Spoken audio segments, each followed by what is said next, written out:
All right, family, and we are live. Welcome to Sunday Sitting with Sisters. I'm on the road. This is Queen Juanita. Thank you. So, and Dana will be back in like 2 weeks. She's taking care of a bunch of family stuff. We love you, Dana, and we can't wait for you to be back with us in October. Yes. But man, we got a lot of stuff to talk about. First of all, how was your week? Whew. Long. You said whoo. Yeah, no, I had a very long week. Last week I wasn't feeling well, although you may not have known that because I don't slow down. No, That's what we don't ever slow down. So I wasn't feeling well since like last Thursday, and then went through the weekend. And you get better, but your body is still tired. Right on. And I still just kept pushing through. So this past week seemed very long for me because I was tired. Facts. I hear that. So real quick, I came across this saying or art. So first of all, I love art, but this particular piece of art basically says that the mental chains are. Let me see. I can't really see y'all because this needs to be bigger. But there we go. The mental chains are much harder to break. Do you think that's true? Absolutely. Your mind is very powerful. People talk about speaking things into existence. I don't. And how you think about yourself, how you talk about yourself, what you believe you're capable of, all of those things. They definitely have an impact on who you are, how you move. If you're constantly telling yourself that you can't do anything, then you're going to at some point start believing it. If someone else is telling you that you are not doing anything, then you might start believing that. So I think that just like how we talk about marketing strategies, there are companies who make millions of dollars because of what they can produce, what jingle they can come up with, you know what I mean? Like what they can get to stick into your brain. How representation matters, who they have on those covers, what they say is beautiful. You start thinking like, oh, I look like them, so I'm beautiful too. Or, oh, I don't look like them. So what does that mean? If I don't look like them, I should look like them. However your mind is extremely, extremely powerful. Okay, so family, so I put that up there for a reason. Anybody know me know I put that up there for a reason. Put what? That saying the mental change are much harder to break, which I agree with you. I always say you can get a whooping and the scar be gone, but the mental effect on that whooping will last with you for a minute. Like it's something that doesn't go away. The psyche, even though the scar will heal. Yeah. So in saying that, I'm just gonna start the morning off real. Sister Fantasia talked about women needing to submit. Now, what's your thoughts on that, first of all? Because I know you like Fantasia. I'm not really a Fantasia fan like that. I think she's a great singer. I think she's great. For me, she yells too much. But Patti LaBelle, I love you, Fantasia. I know. My mama loved Patti LaBelle, and I still think that Patti LaBelle, I like her, but she yells a lot. So, she don't get the tune up, but it's all good. People love Patti, and so Fantasia's a great singer. Now, I'm putting her in the category up there with Patti, so I must have some right, she's an American Idol. Yeah. Okay. But with that being said, call in all the time. What is this thing about women in submission? I said, maybe some women do need to submit, and what y'all think about that? But, because that word just feels so oppressive to me. But some women like to submit. There's some people who are slaves and shit, like do bondage and, and some people like that shit. But what's your thoughts? Because you young people. So what you think? I think, again, our mind is powerful. Words are powerful. So using the word, okay, so Stavisha said, hey girl, hey. She said that she agrees with Fantasia. I agree to an extent. Okay. Right to an extent. I think that that's fair. I think that everyone, like you said, my generation, younger, like all that I see is you either left or you're right. It's, and it's just like, yeah, y'all, it's not nothing in between. Like, and I'm not really a person who lives in a gray space. I do believe things are right or wrong or, you know what I mean? Wow. But I feel like everything can't be absolute. Right on. And when we talk about women being submissive to their man, I do agree with her to an extent. I think that it is important because, but let's also, let me just preface it by saying this. Okay. You have to have a man. you have to have a man, not a boy child, not an adult male. Right on. Not a boyish person. Like, right. you have to have a man who understands how to lead, and you have to be willing to allow him to do so. I think that that's the intention of what she's trying to say, is that you just have to be willing and be okay with allowing him to take the lead and trusting him to do so. You know what I mean? Well, But why are we the only group who get that message? we know that. No, let me tell you why I say that. So we know white men rule the world. We can agree with that. And I don't care what people think. I know in our pro-black or pan-African mind, we think that, but let's be honest. Why do we always have to, I think if a man is doing what he's supposed to do, you would just immediately follow. But if a motherfucker got to tell you to submit, that's a problem. Because I think it should be a natural progression, period. If I have a good man, I don't mind doing what's right because I'm a good woman. You know what I mean? A good man. Amen. So I think it just seems like now in our culture, we're always doing these things where it's like, well, if we just did this, well, shit. That's like I say, if you ran faster, you wouldn't got caught. I mean, come on. I mean, and I like Fantasia, but I don't take my advice from celebrities. I really don't. Like, I like it when some of them have a conscience or whatever, but it ain't that deep. I think you have to have a better way of saying, hey, maybe we should you love. felt like she was saying that her husband requires now, her is to be this the submissive? Fantasia that cheated with the married man? Is this the Fantasia? No, for real. So I think you have to look at people's track record. I knew you was going to do it. I knew you hey, but I feel like sometimes you got to look at people's track records. And and you could be a fan of somebody. Like, there's certain people, like I like Paul Mooney, but if he raped Richard Pryor's son, that's a problem. But they don't take nothing away from his comedic genius. You understand what I'm saying? Because he wrote a lot of Sanford and Son. I love Sanford and Son. So I'm just saying, so I feel like you could be an artist, but it's kind of like, I don't know, sometimes it just feels like we always get these messages. I don't hear Taylor Swift going up there saying to white women, if you just submit to your men, like, she ain't got time for that shit. She gonna be with the man. If he a good man, they gonna roll together. Why is that always a conversation for us? I think that white women are just more submissive in general in a different way. It's working for them, I'll tell you that. Well, I don't know because I don't want their husbands. So well, some of them got our husbands. So I'm just saying, y'all work with me. But I love it though. But I get it. Some women need this. Me and my homegirl Jay Vaughn, we talk about this all the time because she's Muslim. So talking about marriage and all that. I think it's great, but I think it just has to be natural. I think for me, I fight on this thing of when people tell you you have to do something, as opposed to you doing it gradually. If a woman is dominant, you should ask yourself, why is she dominant? Do she always want to be dominant? I think sometimes we just, I think, do men not step up enough? One minute is like, we have to give him permission. But shit, don't nobody give us permission to be dominant. We got to do it usually because we got to do it, not because we want to do it. Amen. Amen. You know what I mean? No, so, I think, it's not that I disagree with you. I think that you have a very valid point, and I think that there are some variables in what we're saying.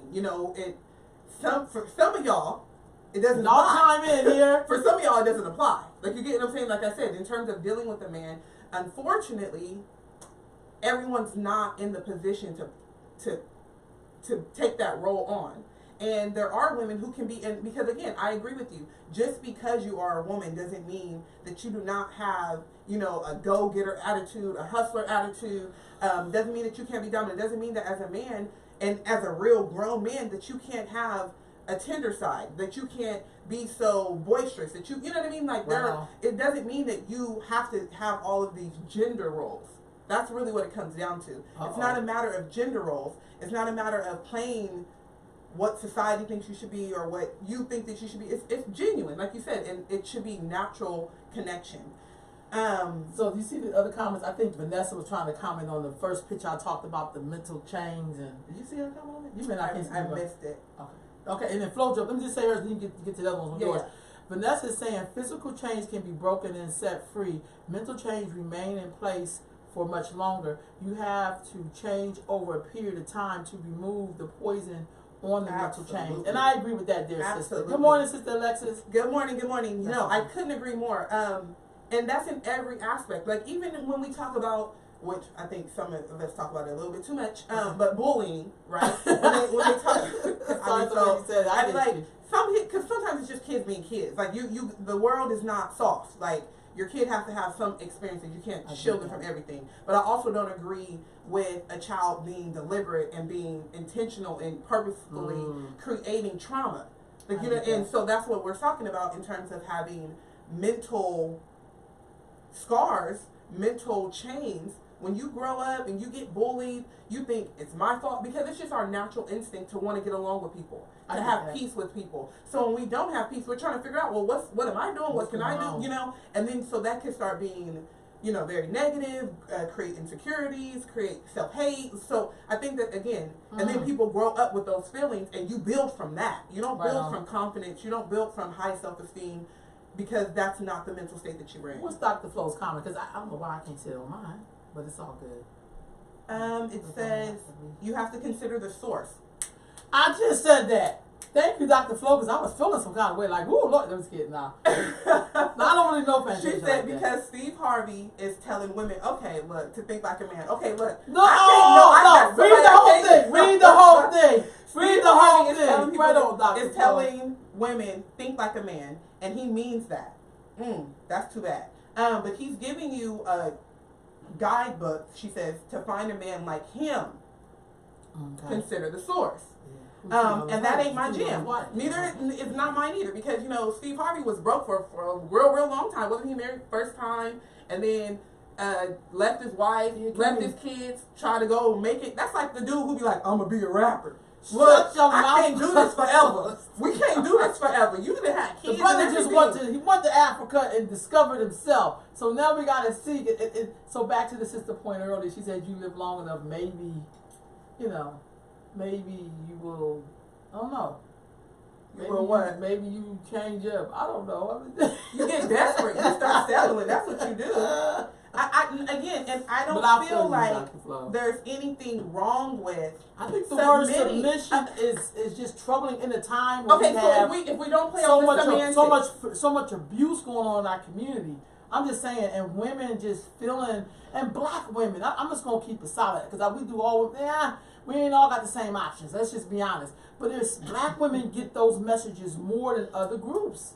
You know, we get those messages more. But that's valid though, because just as you said already, there are people who have been forced into taking on their homes, who have been forced to not dwell on their mental trauma and scars, and they're just trying to survive. Right. You have people in a state of survival, and when they get to, I posted this on my Facebook the other day. I said, you have to get to a point where you love yourself, to when someone else tells you they love you, you believe it.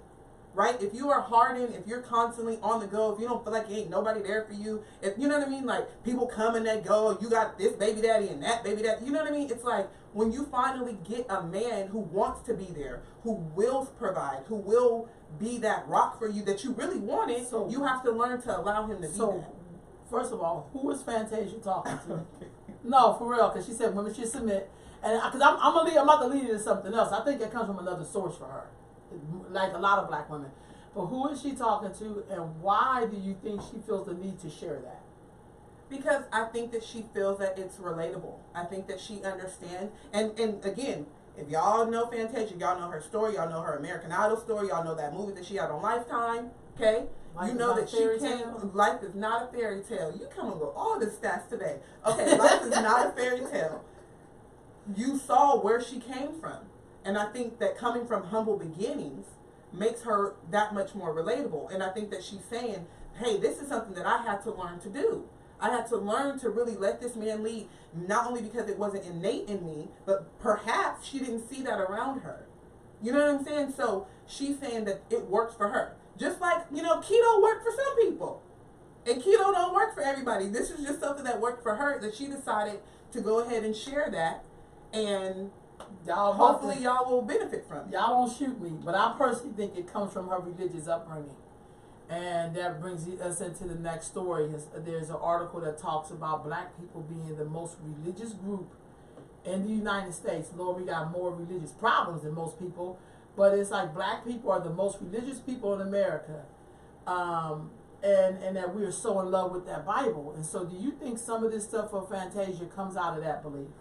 Because we know that, and no disrespect to anybody, I know some awesome Christians who read their Bible, who are inspired by the word of, you know, that was inspired by God. It wasn't God's word, it was inspired. And I think we see words, but we don't really know the definition of what a word means. So we know that book was inspired, like people felt like God had talked to them or whatever. Mm-hmm. So that's what it means to be inspired. But I also know as black folks, we know that Bible front to back. We're very religious, and we're not. Quote it in a minute, huh? We will, but we won't address our issues. Yes. And so I think for Fantasia, some of that stuff comes right out of her religious belief and her upbringing. You talked about her upbringing. We know that the church was the basis of her foundation. Absolutely. So even if you're experiencing abuse, you still hold on to that Bible. Even though you're still experiencing trauma, because she grew up in that with her dad and her mom and the abuse and all that kind of stuff. Black people, we tend to run to church or get some religious kind of, and I think there's nothing wrong with that, by the way. But I feel like sometimes I was always taught that the Bible, the Quran, the Torah, the so-called holy books, could be used as a map to your liberation or a tool to your enslavement. And it just seems like for me, wait, hold on. Yeah, I got taught that when I was young. Rewind. That these and holy say that books, one more time. That the so-called holy books, and I knew it from the Torah, the Quran, or the Bible, but they said they could be used as a map to your liberation. A map to your liberation. Or a tool to your enslavement. A tool to. So that's when I would be in church, and that's when I would write that down. Yeah. That's you know. And so in this case, I'm just saying. So when I hear words like submit and religious fervor, it makes me feel like that could be a tool to your enslavement. That is very true, and I think that has always been the argument in relation to. I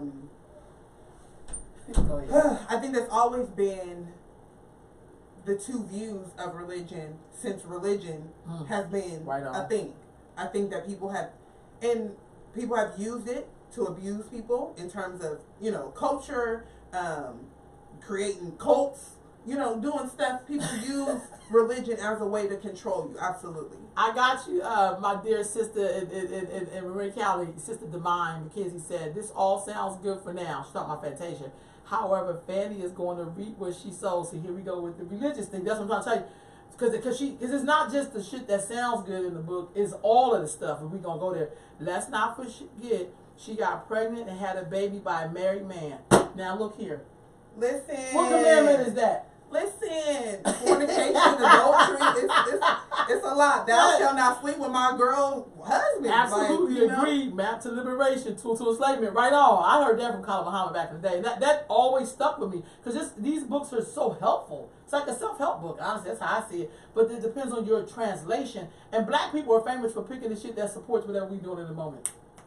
Facts. Now you know I ain't lying about that. I don't make this stuff about that. I don't make this up. I mean, it's like because it's convenient, and then we can rely on that because when we think about the progression of power, when we think about societies and how we were developed, like way back when, right? When everybody had to get along, there were people who I'm a king. And I'm a king because my daddy was a king, and he was a king because his daddy was a king. And it's like, well, who gave you these authorities? God did. You gonna challenge God? So it's like. And in that progression of women lead the children, or children are led by the women, women are led by the men, and men is led by God. That's right. I remember hearing that. So when you have that lineage, if you will, people can just, well, God said so. God gave me this right. You know what I mean? So they can use those as a way to... Like I also heard a comment once that men are the maintainers of women. That bothered me. Like, why you gotta maintain me? Maybe I'm a balanced person. I'm not saying that. I just think even when I do these conversations called the Great Continuum, looking at black marriage, I've married people who've been married for 50 years. Some been married for like a month, like for a year or whatever. But it always is empowering to hear about their balance. And I think when we're in a society that we're in now, there has to be balance, or we'll be out of control. And right now, I feel like we're out of control because I also think this man-woman relationship goes into a lot of different areas. How mothers are with their sons, or seriously, how does that equate to your marriage when you marry? If you're a woman and you're marrying a man, how does that equate with that? Do we give sons certain things we don't give our daughter? But do we explain why we're doing that if we choose to do that? I think sometimes we don't do a lot of explaining. Or do we... We don't do a lot of questioning. Oh, I know. That's really... There's a lot... I can't see all my comments. There's a lot of people who just do stuff because that's what they do. Like, you know what I mean? It's a lot of people who... That's what I mean. Like, oh, I buy Crest Because my mama bought Crest. Like, I don't know. I mean, it's a million other toothpastes. You don't know why your mama bought Crest. Like, you know what I mean? Like, you just brand loyalty just to be brand loyalty. Like, it's just, people just do things out of pattern, out of unconsciousness. And that's why we talk about being woke. Like, stop just moving blindly, you know? And you have to be more aware of what's around you, of why you do what you do. Like, I feel like that's so important. And so that's what I mean by we don't even question it. And then some people might have questioned it. Right on. And then they get barked at from whoever they asked the question to, because you got the answer. And I'm just asking a question, but now it's a problem that I even asked the damn question. I'm just asking a question. Why are you so worked up about it? But it's because when we make people uncomfortable when we make them think. So let me just say this. This is not one of those that we're not happy that Fantasia has found her husband, got married, and, you know, was on the right path. This is not one of those cases that, you know, please be happy for others, your time will come. So it's not one of those moments. But I just feel like you, like Dr. Flo said earlier in her comment, you do have to remember the source. You know, you just have to remember the source. And I think it is irresponsible of people to put that kind of advice out, knowing that they've been the victim of abuse.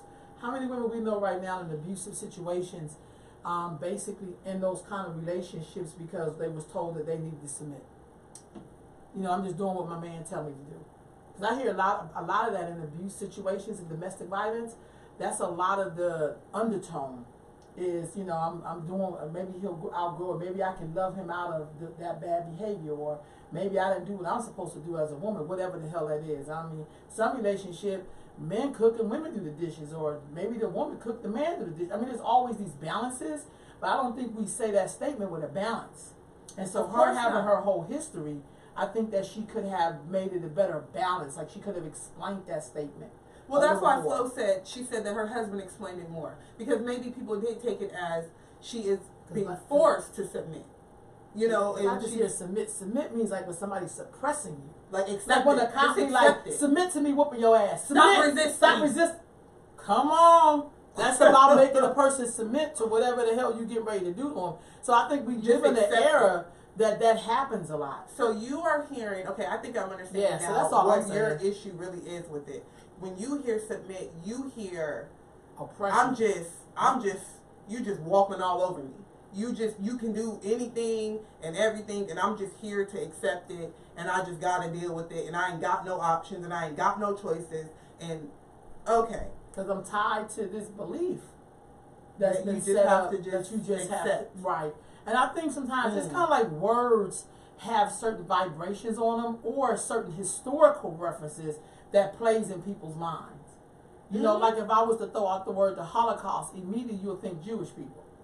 You wouldn't think about the African Holocaust. Not at all. You would immediately you associate that word with Jewish people.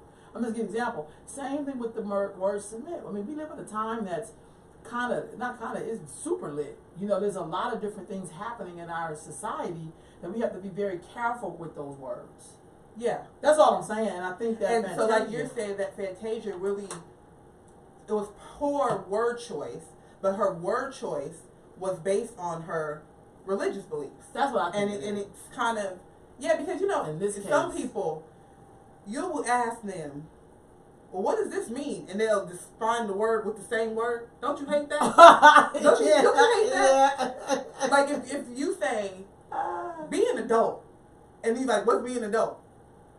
Being adult. Like, don't be childish. Okay, you're not helping me. Like I need you to describe what that really means. So maybe she just didn't have the verbiage of what submit, because it could be very subjective. Like that's what Stavisha just said again. She said, hi Danny.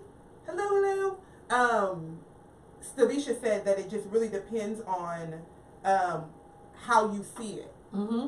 And I just want to put a little sidebar, because I have one friend who is watching now and she's deaf. Oh, hey Danny, so we are trying to figure out how we can add our closed captioning to this podcast. We're working on it. She's trying to figure it out. She's got to add this app and blah blah blah. I'm not the technology person. But I'm working on it. To me to help. Next week, but she's working on it. So hopefully we will have closed caption that we can add Yes. with this every Sunday. Every Sunday. So Every raw thank day. you for the support. I just wanted to let you guys know that. I love to see you sign. I just gotta say that. I love to see you. I love to see Oh, anybody sign. I hope you can see me. Sorry, she said move your because the okay. I see what you see. Thank you. Stavisha was saying that the orange, so you couldn't see my hands. Oh, okay, yeah, okay. Let me fix that. But it's okay. I'm fixing it, y'all. I'm fixing it. Do that again. Okay, so she said that the orange bar was like blocking me, so you couldn't see. I got So I you. was just saying that we were gonna add closed captioning. We're trying to figure it out. Hopefully, we can have it next week on Sunday. Yep. So for all of my deaf community and family and friends and support groups, you guys can be able to tune in if you want. So hopefully we'll have closed captioning for that. Can you see me? I'm not saying it again. All right. I love that. Thank you. Okay, I fixed that. Okay, perfect. I love that. I just love to see you sign. Okay, so I seen this saying, please be happy for others, your time will come. What do you think that means? Stop being jealous. Trust the timing of your life. You know, because people will be like, oh, this person was just doing this and they was just doing this. I'm such a good person. Why I ain't got that? Why? You know what I mean? So it's just like, you have to be genuine. I think that when you are genuine and authentically happy in who you are and where you are, and if you are working on you, if you are correcting your missteps, if you are moving in your purpose, you genuinely see other people and you're joyful, like you're happy for them. Like, I agree. I don't think that there has to be something that you have to be like, okay, be happy. I'm gonna be happy. Like, you know what I mean? Like, I feel like if there's a reason that you are feeling a certain way towards somebody, it says more about you than it does them. That's normally the case. Wow. Right on. Right on. I just had to share that. On another note, I'm going to get your thoughts because you're a parent. They basically talked about Huggies. There's been a baby that left the hospital with burns from their Huggies diaper as a result of the Huggies diaper. A burn. A burn. From a diaper. Something that's in the diaper. And I just showed the picture on the screen. I'll make it big so everybody can see it. I seen that and I just thought like, so it's the burn around about the thighs. And so, I don't know, you think people are on the pamper or, you know, pamper, diaper, what's the difference? That's same to me. Okay. But I know nobody's going to go back to them cloth diapers.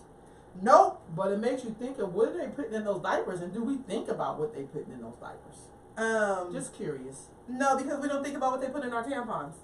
We don't think about what they put on our pads. We don't think about what they put in our food. We don't think about what they put in the air. We don't think about none of that. So that's scary. That is very scary. I just had my niece for the last 2 days as my sister was celebrating her anniversary, and I was just changing diapers. Huggies too. That's scary. We didn't have any of those issues, but I mean, I didn't know anything about that. That's really too bad. I couldn't imagine. Y'all chime in. These are just some of the hot topics that just kind of got me a little bit. Also, there's a Dr. Robert Galeo, basically said he deliberately created AIDS to depopulate humanity. Like there's too many of us on him. People worry about the stupidest stuff. But hell, how you gonna be worried about a lot about of people out of here though? He said absolutely. He said he deliberately created AIDS to depopulate, to control the population. I don't know what you think about that. Do you think he just saying that so he can get some video hits, or do you think this is because people think it's a government conspiracy?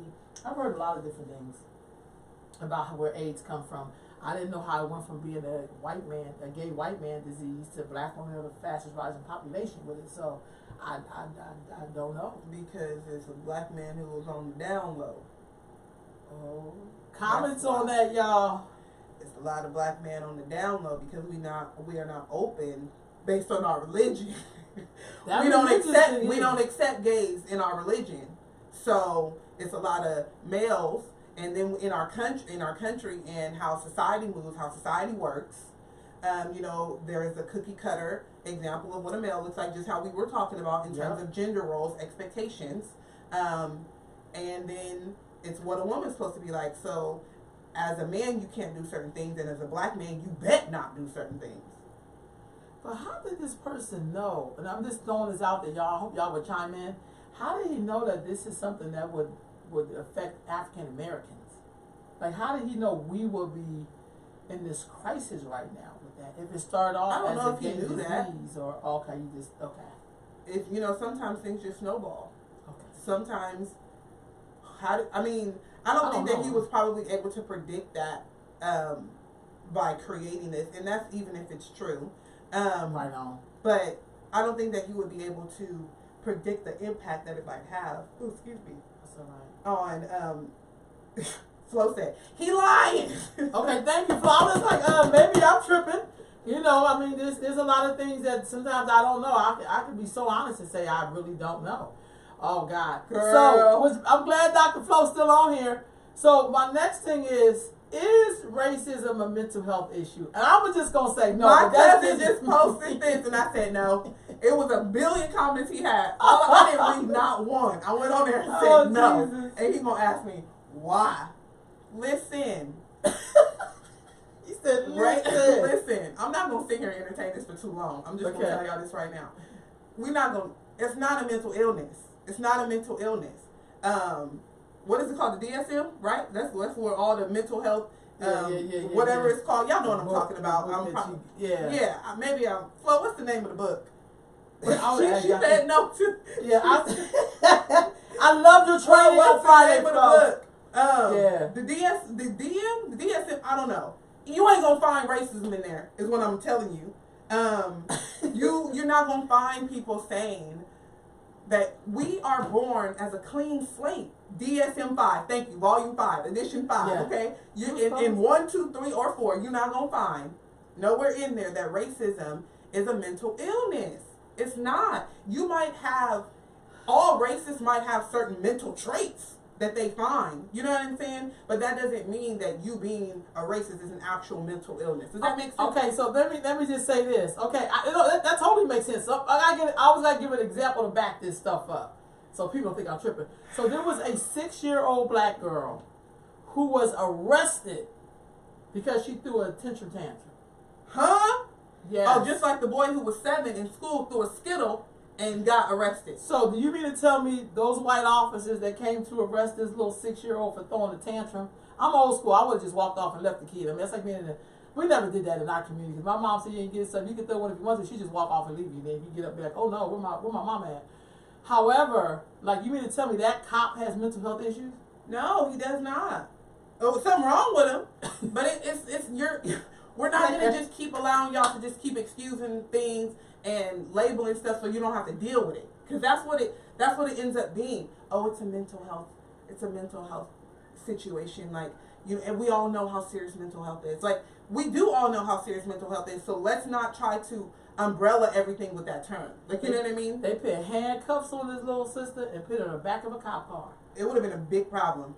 That's her grandmother was saying. Grandmother's outraged after 6-year-old is arrested. Stavisha said it's like a generational tradition just to be racist. I agree with you. I'll give you another example. She said generational. So did y'all know that Manhattan used to be all black? Manhattan used to be a black village. I've seen that article. Yeah, I've seen that article. Was that mental health? Was that racism? We know that was racism that moved them. Moved them out of there like that. Like, I hate to say it like that, y'all. People get all mad at you and be like, "Oh my God, well, But we have too many things you can point to, like gentrification, like the Tuskegee experiment, redlining. It's intentional. Sharecropping. Racism is intentional. You can't say that it's a mental illness. You could say that you are so paranoid that you became racist. Sure. Yeah, fine. But we're not going to say that mental illness and racism are one and same or can be correlated. I know that everybody is born, again, clean slate. You know what I mean? We are all an empty canvas. And that's why I have said before, in regards to how we raise our children. I think, now, Iyanla Vanzant has always said this, and I could not agree with her more, that men are who their mothers raised them to be. Whoa, wait a So minute. when she says that, Woo. and not to take away from women are not responsible for who their daughters are. Obviously, that's the case too. But I think that the emphasis on that is before we know that we are male, female, before we know those concepts. Yeah, those concepts, those social constructs. I agree. Before we are molded into society for what we should do or shouldn't do, who we should be, who we should not be, we are just an infant. We're just a baby. We are just taken care of by our caretaker. And it is that caretaker's responsibility to instill kindness. You can be kind, female or male. You know what I mean? Like, you can have empathy. You can have, like, all these things that I think that are part of our humanity. Right on. And so, you cannot be born, you're not born a racist. You know what I mean? Like, it's just, I just can't. It annoys the hell out of me when people act racism like, has to be backed up by culture. That's what I've come to learn. I think it has to be backed up by culture. Yeah. So it brings me to this next thing. There is a lawyer that's seeking justice. Racism is a system. I'm sorry. Right on. It certainly is. It certainly is. Yeah. But basically, there's a maintained. That's right on. Say that again. I'm sorry. I think I'm sorry. I said Flo had made a comment saying racism is a system, and I just added to the comment by saying by its operation and how it's maintained. Like, it is a social construct. It's not anything biological. It's not anything in relation to our makeup. It is a social construct that ain't never gonna go away. So this next story, y'all, is Julian Hishaw has devoted her professional career. She's an attorney to helping black farmers who are deliberately in danger of losing their farmland and their livelihoods. Why are we still dealing with this? It was good when we was on the farm, we was working as a slave for somebody else, but damn, black farmers losing their land? They've been doing that. And you mean to tell me that's mental health illness that we know that they deliberately go after the black farmers? And my grandfather, my family, and unfortunately I wasn't able to attend the family reunion just a couple months ago, but I said that my grandfather, he just turned 84 this month, like 11 days ago, 12 days. Whatever. He's 84 years old, okay? And they had a family reunion that I wasn't able to attend, but when he came back, we spoke about it and he talked about it. And even I talked with my cousin Amber, hey girl, hey. And she was telling me how the land that my great-grandfather, or was it my grandfather's? I think my grandpa told me it was his father's land. But anyways, more of the story is, he's a black man who has land, who, when they would have the land and was given the land, didn't nobody want the land at that time. Because you got to work, you got to put in the work to make that land profitable, to make it even suitable for farming, for growth, for harvest, for cropping, any of that. And what my grandpa expressed to me was that literally they would wait 2-3 years. Because now you've worked the land, now your first harvest was your second one a little better. Okay, you figured some things out. But the third one, you popping, you rolling now. You didn't put in the work, and you're reaping what you've sown. In a sense. And that's when the white man would come in and take the land, and say you didn't pay taxes, you didn't answer. Knowing that, folks, my grandpa told me his daddy had a 3rd grade education. Wow. So whatever y'all sending me, I may not know how to respond. I don't even know what it means. I don't know how to deal with it or nothing like that. And then the white man would come and take the land, and then would allow you to work on it. That's still slavery, it sounds like to me. But so maybe that's why she has dedicated her time to making sure that we are still being able to maintain our land. And I think Amber ended up telling me that, because she was on the family reunion, but I think she told me that now it's a prison. Wow. Y'all took the land from them way back when, and now they built a whole prison on there. What do you think we can do, just us all in general as black folks, especially those who are descendants of people who were enslaved in this country? What do you think we can do to right the wrong on some of this stuff? I just feel like sometimes it always feel like we know all of this stuff that's happened, like them taking stuff from us. There has to be a way for us to be, I don't know, to get some of this stuff back. I don't know if I'm saying it right. I'm trying to get my thoughts together. But I see stuff like this, and it just really hurts my heart. Because I just feel like when you read about things like that, there's a lot of stuff that's owed us That's why I can't fuck with Bernie Sanders who say we don't deserve reparations. It's like, how we don't deserve reparations? When you want to fund Israel, like, and that didn't happen over here.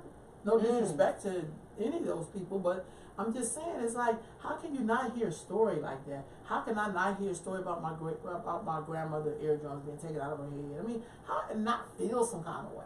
Well, that's what Stavisha chimed in about the farmer, saying there was a top story that black farmers were being sold placebo seeds so that their farms wouldn't grow. And that's a mental health illness? It I ain't think no. somebody got to tell Jane, It I know is it's not nice to have a good mental- white people, but you don't get to sell no shit like that so you can be famous around the Negroes who want to believe this shit so they can have an excuse why they being treated like shit. And they're like, oh, it's a sickness. Yeah, no, it's not no damn sickness. That's not okay. That's too bad. Like, why would you do that? Like, come on. Hey, Like, Maisha. Shit, I don't know. I think that it is very. It can be overwhelming. Oh. It can be overwhelming, just like how we talked about last week. To know that there's all these obstacles intentionally in place, and we are talking about black people, but it. How do I say this? It was extremely very intentional for black people, but it also caught anybody who fell under that umbrella. So you could still be white and poor, and you still gonna fall under that same umbrella. Just like the Facebook, that viral, it was a viral article that was talking about the biggest welfare fraud that was, I forget what state it was in, but it was like 40 white women. And so they want to post all their mug shots and everything, but it's like just trying to show that at the end of the day, if you fall in this category, we don't want your ass no way. So you could be white, you could be Mexican, you could be Italian, you could be German, it didn't matter. This was really for the Negroes, but if you happen to fall into that, oh well, America is not a country that values their citizens, that values their people. America only values capitalism. That has been the moral of the story from the jump out the gate. That's the only thing that America is good for is money making. And whether we go back from slave ships to industrial workers, you know what I mean, to people working in the cubicle today, all y'all doing is just making money for the country. And all America has ever been good for was producing workers. Right now. That's the goal. Well, America was founded on a slave society, so you have to have it has slave to be labor. that. Yeah, it has to be that all the time. It will never work, and that's the only thing that we value. Even in all of our expressions, you know, like different countries, different cultures, they have certain expressions that they say, and you're like, oh wow, that's really sentimental, or that's really, you know, endearing, or whatever. And America is like, time is money. Huh? If it don't make money, it don't make sense. Like, you know what I mean? Like, and it's like, okay, what does that tell me that y'all really value in your culture, in who you are? Well, do America have a culture? Yes. Yes. Absolutely. Absolutely. And what is that culture? Are we really a melting pot? Yes. I mean, what is that? Our culture is capitalism. No, I mean, no, I got you. I think about that a lot. Like a culture, I hear people like I seen Adam ruins everything. My nephew really loves that show, and I go over his house and watch his son and we watch it together. And he broke down this thing about music and about how all of the music that we know to be has African origins, but how in this system of racism, which people think is a mental illness, sorry Miss Jane, it's not gonna work. That they had a way of basically not letting black people come up, but they'll let a white person record that album, like Hound Dog, a black woman, that was her song. And then when Elvis did it, it became famous because he was Elvis Presley. So it's kind of like, damn, what are you doing in society? But that's always the goddamn norm. But that's capitalism. It's not going to sell for this black woman. It's going to sell from this white boy. But it's capitalism, but it's also racism. Because capitalism can't exist without that. Because in America, race is distinctive. You could be a poor Russian woman, come here, and your whiteness will give you some legs up above the black people who've been here and built the whole country. So it's just kind of like, if I had to go for either one, if one of them had to disappear, I would immediately bet on racism. because at least it would be like a fair playing field. That's all I'm If saying. one You had could- to disappear, Yeah, what? one is one ism. Racism, capitalism, racism would have to go. Because we can't get anywhere. Even when you have a black capitalist. Absolutely, but there you was stand- times where that's what it was. But again, the word again, capitalism dominates. You know, like again, way back when we did the Great Migration from the South, and everybody was coming to California to get settled in, or they going to the North or whatever. They're Chicago, right? exactly. That's where you come to a certain part of the country, and I don't care what color you are as long as you got that green. Which one would y'all think would you want if you had a choice between two isms to one just to totally disappear? Would it be racism or would it be capitalism? Which one would you like to have disappear? Just a thought, y'all. I would love to hear from y'all. And while we're thinking about that, there is an article where Zakai, no, there's an article where there's a woman. I just tapped that and I messed it up. Her name is Mrs. Georgia Tan stole and sold 5,000 babies on the black market. So this happened in Tennessee Children's Home from 1924 to 1950. What you think about that? Hold on. She stole 5,000 kids? Yeah, and sold them. What? Yeah. What?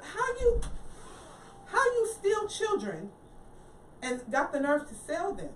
Where's she stealing them from? I can't deal with it. The Children's Home Society. Oh my goodness. Okay, my personal thoughts. That is devastating. I literally cannot imagine having gone through pregnancy, the moans and groans, the weight gain, the everything. Everybody just hopes for, a healthy child, and everything. And then to have your child taken, that is not even real. I'm sorry, I'm trying to still see y'all comments here. We still talking about America and its culture and its values. So Flo says American culture values freedom in concept, but not practice. Let me say that again for y'all. Might be a little slower. American culture values freedom in concept, but not practice. And then she continues by saying American culture is overworking and exhaustion. American culture is indulgence and excess. I'm sorry. And American culture is dream and ambition. American culture is prioritizing happiness. And because it's greed. Happiness is greed. Or for some people, it's very greedy. And again, that greed is through capitalism.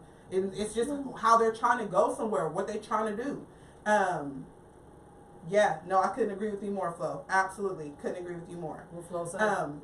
In regards to what American culture is, so she was giving the concepts of it, what makes the pillars of American culture. Right on.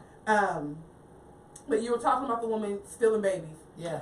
So why did we Well, there she is. Yes, of course. Big Mama was feeding. I don't know how.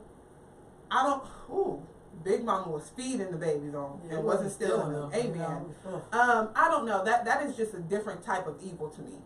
To take somebody's child that they have created and dreamt about and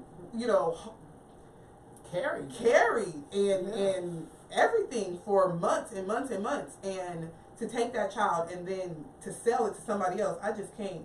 That's crazy to me. That's crazy a lot. to me. That's a lot. And so what's the consequence of this? But she dead now. She's old and dead. But I'm just saying, and again, this is more displacement of families. America. That's also a part of her history, is to break people from their family. I mean, come on. What was the world like before there was a foster care? Like, my dad grew up in foster care, and there really was no foster care. Honestly, that's a whole other story. My dad was born like 1943. So in the 1950s, him and his siblings were in foster care. And that, they were like, it wasn't no system the way we got right now. I can tell you that. Right. It definitely wasn't that system. So I'm just saying that's another part of that fiber of America. Unfortunately. I hate to say it like that, and that's not something people talk about, because I find when people experience real trauma, they don't talk about that. No. My dad never really talked about that. No. As he got older, he talked little glimpses, but even then he didn't really. Because if you were talking about it, then that means that you have to work through it. You have to acknowledge it. I was sitting in a class recently, And again, we talked about happiness, or how Flo mentioned, America is about happiness. It's about me. It's about me. And it's a very elaborate, almost kind of a complicated concept when you're really thinking about happiness. Because again, like I said before, when you have to live in a society, if I was living by myself, of course I could do whatever I want to do, and I'll deal with whatever consequences come from what I choose to do. But if I have to live in a society with other people, in order for my happiness to exist, I have to create happiness amongst everyone.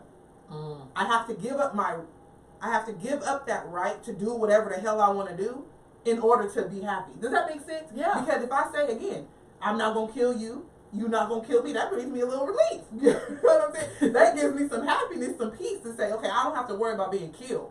Because I didn't have to worry about that when I was on myself, obviously. I didn't have to worry about nobody trying to kill me besides the animals or whatever. Right. But when you are created in a society, you have to have agreements.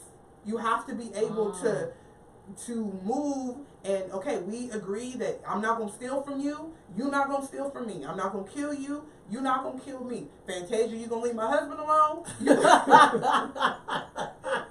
Steve Harvey, I can think like a woman. So, like, you get what I'm saying? Like, you have to have those ideas, and you have to agree to them, and you have to maintain them. That's the only way that works. So, in terms of us living together, and again, as she was, like I said, as Flo was talking about happiness goes as far as you allow it to go. And if you are in a situation where you're like, okay, well, I'm going to be happy and I'm going to just do whatever I'm going to do regardless of the consequence, regardless of whoever I have to deal with, then it's like, that's not happiness. We either have happiness or we have war. It's not really nothing in between that. Because if you're not going to do, like we talk about with parents, right? You living in my house, so you can either follow my rules and do what you say. I'm like, follow what I'm telling you to do, or it's warping this bitch. Like, that's it. There's not no, and that's just our human nature. We either gonna get along or we fighting. But if you submitting, you ain't supposed to be doing none of that stuff. And you just go along with the punch. Nah, I'm being silly. Y'all know I gotta mess with people. Okay, so that brings me to this 15 rare photos of the black Rosie the Riveter. What you think about Rosie the Riveter? I just never. That's the lady. Yeah, and the white lady. I ain't never know white women work hard like that. Now, if that had been a sister from the jump, I would have believed it. But I'm not saying white women don't work. I'm not saying that. But what I'm saying is, the people who work their ass off has always been black women. I mean, especially where I grew up at. Like we worked, came home, took care of our kids, took care of other people's kids. Was accountable to our neighbors, to our community. I mean, I'm just saying. Now, everybody didn't grow up like that, but that's how I grew up. What do you think about there's like 15 rare photos of Rosie the Riveter? I feel like I grew up with Rosie the Riveter in my house, so. Oh, that was who? Yeah. Rare. I mean, I don't. Yeah, I was gonna say, is it rare because didn't nobody take a picture of it?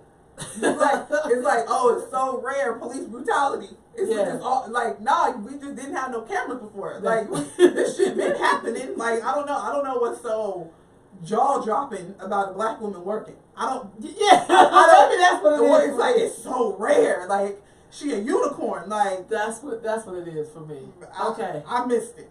I don't get that. What do you think about feminism? This always strikes me as a feminist kind of thing. And what do you think about feminism? Because I see black women, a lot of us, we get it. I always said strange bedfellows appear for a reason, but that's just my personal. Strange bedfellows. You know what that? Strange bedfellows. When you see two people together, like when you see, I'm just bedfellows. Yeah. So it's kind of like when you see somebody. Friends with benefits. No. The bed. It just means that y'all in the same bed together. Like in terms of politics. Like say if you see somebody that's a Republican and a black Republican, that's like how the fuck did you get to be a black Republican? I'm just saying. Not saying there's not any black Republican. It's like when you see yourself agreeing. When you see yourself agreeing with the skinhead, you be like, what the fuck just happened? You understand what I'm saying? Like, so that means strange, but you would never see them two together. Yeah. That's what that term means. Let me go ahead and keep that. Well, I be talking like I'm like strange. That's how I know it's getting old. I went to Flo's training on Friday, and she talked about when you say things, and he's like, "Oh my God, did I just get old?" Like, "Oh my God." That's one of those, because I grew up with a lot of people who did a lot of sayings growing up. And that's why I'm so quick on just using certain examples as we get older. I mean, even when I'm sitting in the classroom, teachers they have, their curriculum. and then they are expressing something, and they'll say, you know, this is just like the Matrix. But then but the kids now is like, the Matrix. And then it's like, oh damn, you getting old, teacher, because you got to come up with a new examples and to help correlate and match your audience. So no, I get what you're saying. Strange bedfellows. Okay. Yeah. So when I see black women, even though I think there's a difference between being a feminist and being a womanist. Are you familiar with the term womanist? What is the distinction? I was taught that a womanist cares for everybody. Like she takes care of herself, of course, but it's everybody. It's not like it's just all female. It's you take care of your. I grew up around a lot of women who would be considered to be womanists. You know what I mean, to a degree. Like a Mother Earth. Yeah, a Mama like Earth. Yeah, I take that. But a feminist is more like, and help me out, Dr. Flo, y'all on there. But the people I've been around, feminists, their tunnel vision is women and wanting to be equal. And I worked for feminists. I worked for women who were feminists who were just as oppressive as if I had worked for a man. I wasn't ready for that one. But I worked around black women who were feminists and who was all in that. But the way they treated black women was like shit. I can understand that. I do think that there are some strong views. There are definitely strong views.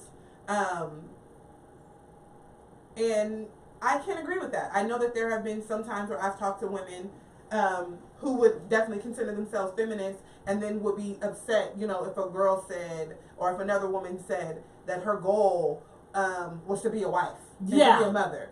And it's like, you can't do that. And like, you know what I mean? It's like, setting us back 100 years. Yeah, it's like, well, if we, like you said, more, maybe I'm more of a womanist by your definition, but Flo says white feminism is different than black feminism. Break that down, Dr. Flo, because maybe that's what I didn't hear. But I worked for a black woman that was a feminist and she was oppressive as hell. Well, go ahead. But maybe your definition as a womanist, you get what I'm saying? Right. Is black feminism. That's what. You know, because so here's the thing, and I love when Dr. Flo educates. I have so much respect for Dr. Flo because I like the way she breaks shit down. I like the way her brain works. But I just feel like, so there's these definitions we have out of the book, and then we have working definitions. And so for me, I've always been around working definitions. So I've worked under a lot of women who came out of the Black Power movements and who became feminists. You know what I mean? Because in the Black Power movement, when you're a black woman, you get oppressed more. Because we have to uplift the man. Fantasia, that's what that submission thing. So they had to submit so black men would feel like they were empowered. Correct. You feel me? But they didn't feel empowered. Yeah, but my thing is, but if the rank and file is all women, we doing the work. Why the fuck can't she lead? That would make, I don't know if that to me would feel like that feel like common sense. But we live in a patriarchal country. But I agree. We might have matriarchs in our family, but it'll never break this patriarch, like this setup. I agree. But what I'm saying to you is, so they went from the Black Power movement, you know, like Black Power brothers, sisters, whatever, but they couldn't be in no real leadership positions. Like the March on Washington, we know black women organized that. How many black women speakers they had on that stage? I think Dorothy Heights was up there. Anybody else? But we had to make the men feel empowered. So that's one. So then they became feminists. And so their thing was women. And I so get all that. Okay, whatever's going to empower you. But then are you fighting for the right to be just as oppressive as white men? Are we really fighting for the rights to do the crazy shit that comes with having the right? That's like we talk about the good old boys club. What happened when the good old boys club was all black men? What do we do with that? You know, we talk about, you know, the good old boy. That's another term. Yeah. No, talking about white men. I know black men who do the good old boys club. With good old boys were all black men. Absolutely. So what do we do with that? It's kind of like an oxymoron. We know that exists, but it's like you can't even say that exists because you don't want to feel like you're tearing down the black man, even though he's standing on your damn head. Because that's the black man. I watch a lot of movies from the 70s. She has the whole accent. Yeah. Oh, so I'm just saying, so I think for me, and that's why I want Dr. Flo to break down what is a black feminist, because I work for some black women. She said white feminism. Oh, I'm sorry. Hold on. Okay, she said many black women have used womanism to distinguish black feminism from white feminism. So it is what I was saying. Okay. So thank you, Dr. that's Flo. what I'm saying. By in terms of black women saying, "Hey," because we came from a different, again, being that double minority, correct? Yes. So when we came into the fight for feminists, right? Like, oh, we got women who fucking with us. Like, you know what I mean? Like, they got us, and then we tried to join, and they was like, oh, not you. No, I'm gonna need you to clean that toilet. Yeah, like, yeah, not you, black lady. This is for us. Right. It's for us white women, and not even us, all of us white women, but just like the more privileged, the more affluent, like the ones who because we're educated, like and we Maude. can see the problem, Oh, so it's very separate. And I think that's why black women have this idea of womanism, because I'm for all women. I'm for all women who have been oppressed, not just me, but the white woman as well, the Mexican woman, the woman in Ghana, you know what I mean? Like, I'm for all women. I want them to be have. for me too. I hate being for people who are not for me. Mm. Sometimes you can't pick and choose who's gonna be for you, but I really hate that. Like, I'm gonna do what's right because that's how I was raised. But then there's a part of me that's like, I'm tired of fighting for motherfuckers who don't show up and fight for me. That's true. I'm tired of keeping that door open for other people who see me coming and be like, oh, and then they start speaking other language. Like, motherfucker, I'm here in the room. Like, include me. I'm gonna go get you a translator. Shit. Well, can y'all make sure I can be included in that conversation? When I know in your country you definitely have me, because there's more me in your country than there is of me here. That people may understand what I'm talking about. And then when we talk about, I don't know why I'm yawning to you. That's how I was last I'm sorry. week. When we talk about intersectionality, Right on. again, we kind of touched on this last week when I was like, when I was 18, it was 2008. It was the first time I could vote, and people was like, "You vote because I'm black, right? I gotta be a Democrat." And then people said, "Well, what you vote for? You voting for the woman?" And I'm like, "Oh, it could be a woman president." And they're like, "Are you voting for the black dude?" And I'm like, "Oh, it's gonna be a black dude president," So it was a part of me that had to distinguish, what am I more of? Am I more a woman, or am I more black? Do I get more oppression and discrimination as a female, or more oppression and discrimination as a black person? Did you have to stop? See, for me, I had to think about the two candidates. Immediately, Hillary was not getting my I was vote. 18. No, I get you. Coming from a public school system. No, I get you. I'm gonna tell you why. You're right. Let me tell you why I couldn't go with Hillary.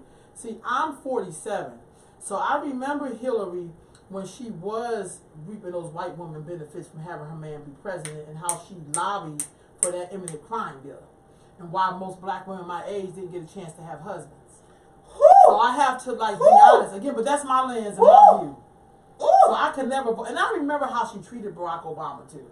So even if I didn't know Barack, even though Michelle sold me on Barack, I'm just gonna be honest. I see Michelle was like, "Oh shit, who the fuck this black woman?" Yes, girl, I was did too. I was like, okay. At first, I was like, I want the woman. Then I was like, nah, I'm more black than I am female, so I'm gonna have to go with the black Michelle dude. Was like, "You gonna get this?" And then when I seen his wife, I said, "Bet," because it wasn't no high yellow, biracial, curly hair, light skin, green eyes. Now it wasn't. Michelle had some arms. She got them Angela Bassett arms. You know what I'm saying? She had some weight on her. Beautiful, educated. I was like, yes, I'm voting for him. I felt like I was cheering for myself. I was like, yes. I ain't gonna front. That's how I felt about Whitney Houston. Even when Whitney Houston was out there, going through whatever. I prayed for her, like if she was really my relative, because there was something about Whitney Houston that felt like around the way she felt like my sister to me. I could relate to Whitney Houston. I felt the same when I seen Michelle. I was like, I could relate to Michelle. Sometimes she would have her daughter's hair being braids. Sometimes I could feel that we somehow was connected. Now that's how I felt. So for me, when it came down to them two, Hillary was never. And I'm not gonna front. Another reason why I would not vote for Hillary, because the so-called bougie middle class black folks were for her, and I knew I had to be against her. Because them Negroes, I've been fighting them Negroes my whole life. Okay, can we just deter just for a second? I know you have a different topic. No, go ahead. That's real. Such a thing in our community. That is such a thing in our community. And I feel like we can't even blame no white folks for that. We really can't, because Dr. Flo did come up. Go ahead. I'm sorry, I just thought about we can't blame white folks for that, because, or maybe we can. Let me not. Well, everything falling to white man. I just feel like I understand that they can be the origins of some stuff, but because I'm a descendant of human beings who have free will, and so to me survived one of the greatest atrocities ever on the planet, which was enslavement here of Africans in the U.S. Absolutely. I feel like I don't get the right to act like I can't govern myself. Like I can't. Like if I know that there's this whole system, I fight like hell to work against it, because I watched my surroundings do that growing up. I always say, like the crack era, I know we talk about the user and the seller, but I'm more impressed with the people who survived both of those, What was going on with you that you did not get caught up in either of the groups? And we never look at that. We either look at the victim or the victimizer, but what about the people who had to live amongst those two? And I come from those people. My mother worked like 3 jobs. My mother died when she was 52, which is very young.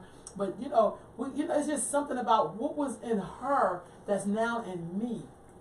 That I didn't choose any of those ways. No disrespect to No, but that's very true, because even no matter how we look at it, America, everybody could get sick, and we'll study what made everybody sick. We won't look at the folks who was healthy and how y'all stayed healthy. We'll look at the people who were sick and how they got sick and what made them sick. Like, you know what I mean? So our focus is off sometimes.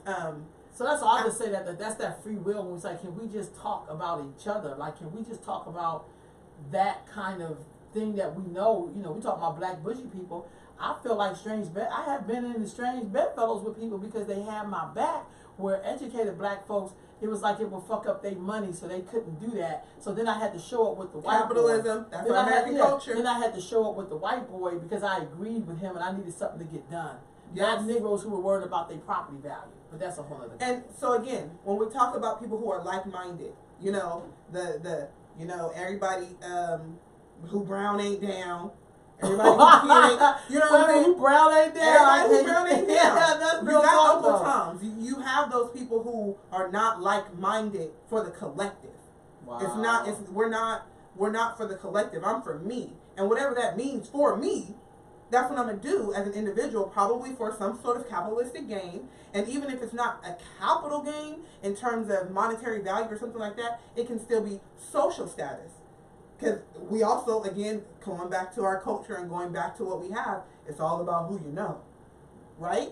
So it doesn't always have to be that capital gain that you have. You can also have just a certain status quo. You can have a certain social capital that allows you to make moves. And I know a lot of bougie people who broke, but they groupies. They friends with, that's how Kim Kardashian got famous, right? You hang out, like your parents have a certain social economic status, and you go to school with the cool kids, the kids who got the rapper kids and the actors kids. You're just going to school with them. You hanging out with Paris Hilton. That's how literally Kim Kardashian got famous. Like, you're hanging around those people. Not to say she was broke, but I'm saying, like, you didn't have that same status. You didn't have that claim to fame. You was just around.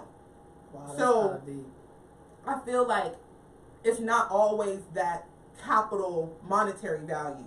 It's also sometimes, hey Kashayla, it's also sometimes social capital as well. But in regards to what we were saying about black people, I think that unfortunately we don't always want hold on, Flo's saying something. Go ahead, Flo. Go ahead. We don't always want people to. We do have a certain status. Like, so if my mom, for example, my mom was, I would definitely consider bougie. And some people consider me bougie, and that's okay. That's fine. You're bougie. Some people consider me bougie, but it's, again, that's social status, right? But my mom would say, I couldn't go check the mail. Mind you, we lived in a home. Okay, that mailbox was at the end of the driveway. Right. I can't go check the mail in pajama pants and flip flops, like in house shoes. We grew up like that too. You can't go to the mail. You can't go to the grocery store with your head wrapped. Why can't I'm not to unwrap my hair for these people? I'm just buying some bread. Yeah, like, they come from an era where that meant something. Though, and that's what I mean. But some people think that's bougie. Yeah, that's called carrying the race, because there was a time in this country. Carrying the race. Yeah, it's another term. There was a time in this country, like, Amber. When I was just talking about you. Yeah, there was a time in America when you did something, it reflected all black people. That's like saying, for instance, when Madoff, the Jewish man, when he robbed all them damn people, all the Jewish people didn't feel like that was all him. It was like, that dude's an asshole. But I remember times watching a black person do something that would be on the news, and my mom would be like, was he black? Oh, shit. And I'd be like, is that our relative? Nah, but everybody gonna think we're connected. Because You know what I mean? And so when you went outside and you were trying to throw off these shackles of perception and stereotypes, no, you didn't want to be in the store with your pajamas on, because that means that you don't know class, or you don't know etiquette, or people start treating you different. Don't mean they supposed to. I'm just saying, in the black world, you have to fight, like, stereotypes that we have of each other and that the overall society have of us. And But that's what I'm saying. We internalize. Ooh, we internalize, and that's no shade, no shade. No. Don't at me, y'all. Dr. But Flo, stop I'm looking at about to yourself. use your slide. I hope it's okay because what you're talking about, she did this thing about definitions at her training. Y'all, part 2's coming up. Y'all need to all go. She talked about these definitions of race and of racism. And I mean, some of the stuff I just don't sometimes always know the terminology. It's like going somewhere, learning about certain techniques, and be like, that's what that's called. It's like I went somewhere one time and they had served this $100 plate dinner, and when we got it, the shit was grits, and I said, this is grits. But they called it something else that was very fancy, and the shit cost $100 a plate. And I was like, myself, this is fucking grits. Like, are you kidding me? However, I feel like, and Dr. Flo gave this wonderful example, and I'm gonna blow it up, y'all. I'm gonna make it big. Because I feel like sometimes this is what we don't get to really talk about. And basically, it's this slide right here. You may not be able to see it all the way up close. But she said it's polenta. It's polenta. That's what it was. And I was like, what the hell is this? $100 a plate? $100 with some red syrup going through it. I was like, man, this is the same to grits. I be watching Chopped. And you're right. Polenta is great. Oh, God. But anyway, so she talked about personal. Right racism. She talked about cultural racism. She talked about internalized racism. And she talked about institutionalized racism. Yes. And I think sometimes we don't even know the definition. What we're talking about is that internalized racism. That's what I am when talking accepted about. by members of stigmatized race on the negative images about their own ability. So I just feel like unworth. So I just feel like in our community, we don't necessarily get a chance to really talk about that because there's some things that we can't, like I'm not supposed to sit up here and say that black men do the good old boys club. I'm not supposed to say that, but we know that that's true. We're not going to talk about sometimes the anti-blackness I hear coming out of black people's mouths every time because I watch different videos and then the basketball wives be on there and I look at that and be like, damn, that's some real internalized racism. Because now one of them on there got her natural hair, like natural black. I'm a full black woman here. None of them look like the queen of the night. This sister from South Sudan. I think she's from Sudan. The one that somebody told her that she needed to bleach her skin. And she's like one of the highest paid models on the globe. Beautiful. But like you said, it is internalized racism or self-hate. Yeah. That's again why people go and they want the mixed kids, and because they don't want to share certain experiences or something that troubled them, scars. And I think that it matters to what you believe your blackness means. If you think that it's a traumatic thing, if you think that it's a terrible experience, if you think that it's a bad thing to be black, which is constantly reiterated to us through media, through news, through societal standards, through statistics, through from the Sudan. I'm sorry, she's from the Sudan. Go ahead. Through so much, when you hear, if you have every black boy born, I think it's I might be wrong, after 2011, 1 in 4 will experience imprisonment, parole, probation, like 1 in 4. How many black kids is in a black school? How many black boys are in those black schools? So it's very daunting to have that sort of thing just hovering over you in terms of all these things that, me being black, I guess, is not a good thing. People start seeing it that way and feeling that way. So then, like you said, when I have to carry my race, if you making me look bad, you making me, you know what I'm saying? I often wonder, how do people who look like this sister watch anything in the black world in terms of our programming and feel about themselves when it's obvious we don't love nobody who looks like that. We don't love, and especially you my black boys. Black girls have it so much harder. They're the most unprotected. We'll protect the black boy before we will protect the black girl. We know that to be true.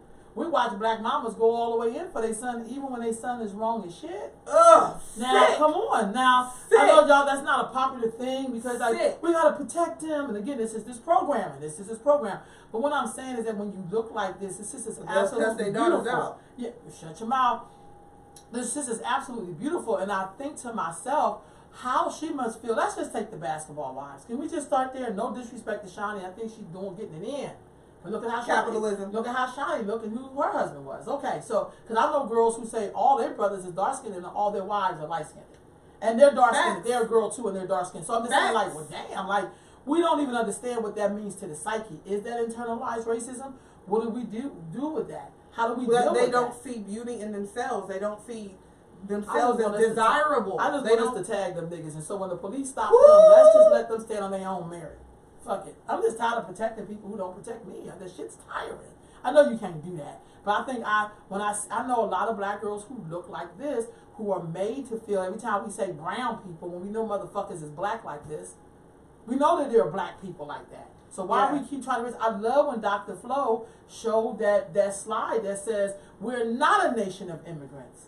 Because when you say that, you X out the people who built the place, the enslaved Africans and Native Americans. So we're not a nation of immigrants. That's a lie. Facts. So it's this thing of we don't ever look at the inclusion. This sister is so beautiful. Why would She somebody is pay her to bleach her literally skin? Thank God gorgeous. she didn't do it. She's- Thank God she she's- didn't do it. Good She's morning, Tina. gorgeous. Thank God she didn't do it. I think that. Oh well, Flo just said until Beyonce wrote the song wrote that brown skin song. There is blah, blah, blah, blah. One more time. Flo said until Beyonce wrote that brown skin song, there is not a single song celebrating dark black women. Plenty talking about a dark chocolate tall man. That's what I'm saying. But That's, it's not any about black women. Right. And I think that that's very true. And I think that that is so hurtful. Colorism is so hurtful in our societies because, and I mean, just as she said, I love me some dark skinned men. Okay. Love you all day long. But maybe, and you know what?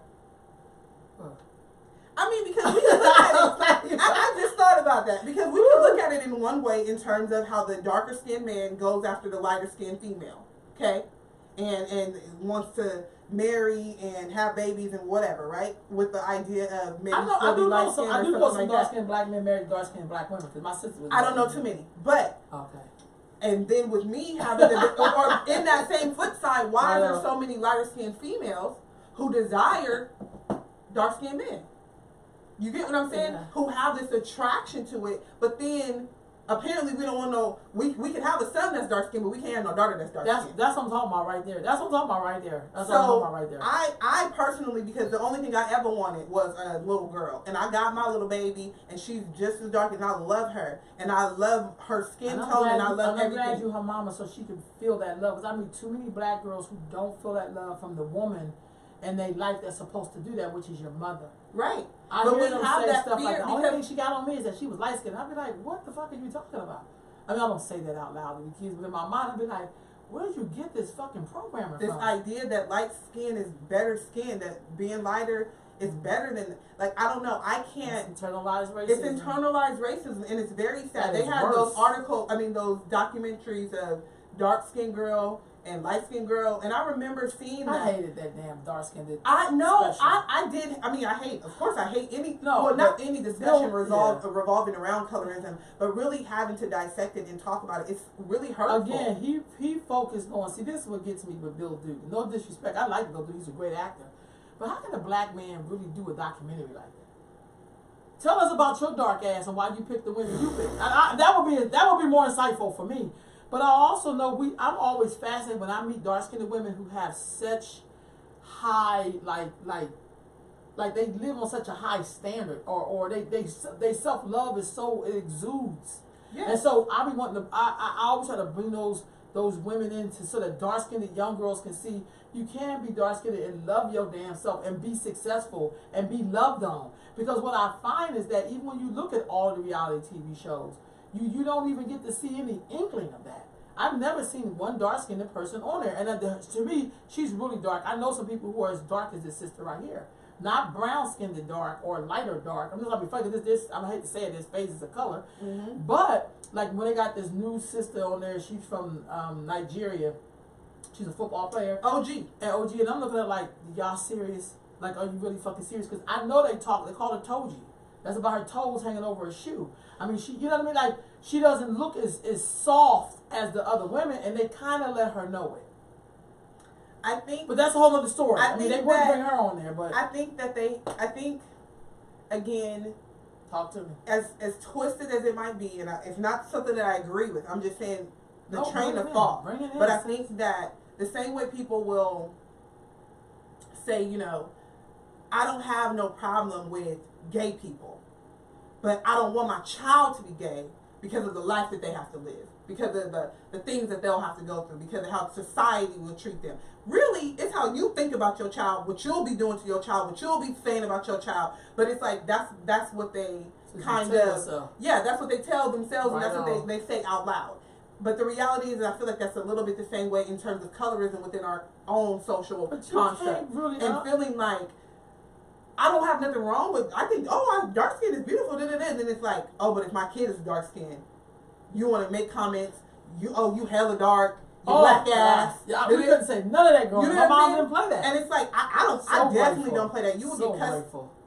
Don't even try me and my child, because I'm not going to have her have some sort of mental blockage. Good about herself. Yeah, those mental traumas and scars as we were talking about before. I know. And thinking that that's something she has to overcome. You don't have to overcome being black.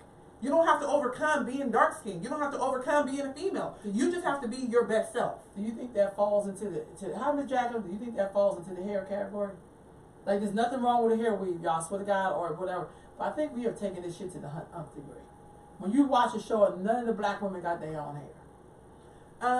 And you see blonde weaves. Black hair is a lot to deal with. I'm gonna just say that, especially having a little black girl who got a lot of hair. We got a hair appointment at 12, matter of fact. Yeah. But shout out to her stylist. You feel me? Pilar. She's out there in Roseville. Shout out to her. All black salon, by the way. If you guys want some details on how to make your life all black and black business supported, so we can build black. Tap in. But anyways, I think that there's nothing wrong with having options, right? Because there was a challenge that went on. It was all over social media with DMX. And remember that song when he was like, Keisha, Tanisha, Barbara, like whatever. I don't know his name. Becky, Stacy, Ashley, Solanda, like whatever. He was just screaming out a bunch of whole different names. He named Juanita in there just to put that out there. But anyway, he had that song, right? So there was a challenge on social media, and girls were showing a different weaves, a different looks every time he said a different name. And I loved it. I was here for it.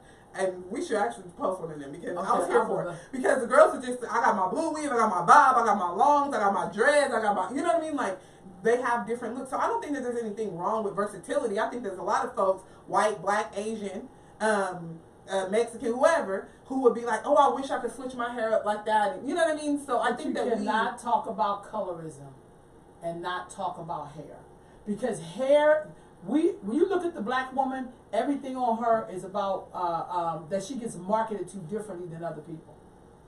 Like, if you're a white girl, you get some hair extensions, it's going to match your hair. The hair you already have. We get extensions, it don't match nothing like I texture my hair.